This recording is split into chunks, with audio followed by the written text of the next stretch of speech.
You hire a mover and they don't hold up their end of the bargain. So, what legal ground do you have to stand on? In a Speaker's Corner follow-up, we speak with a lawyer who specializes in cases like these. Last week, we heard from Jolette Samuels, who hired a mover back in September and is still waiting for the goods to be delivered. She came to us after her calls to that mover have gone unanswered. I don't know where my stuff is. If I knew where my stuff is, I'd go get it myself. I'd go hire a second moving truck to bring it back here.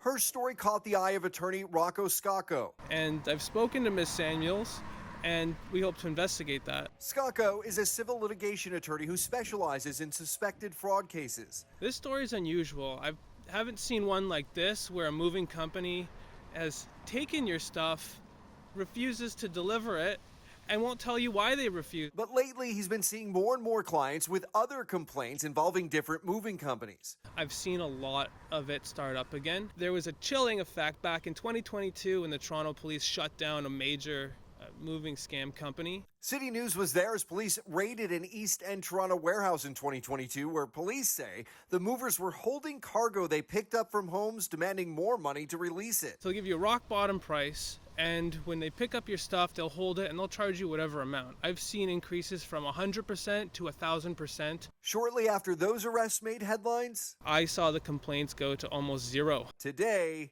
I've seen them come right back up. Scacco says one issue, police won't always investigate cases of suspected moving fraud, as oftentimes it's labeled a civil dispute. Police keep saying that it's a civil matter. Once the police start actually taking this seriously, then we may actually see the complaint stay at zero, and that's where I'd like to see it.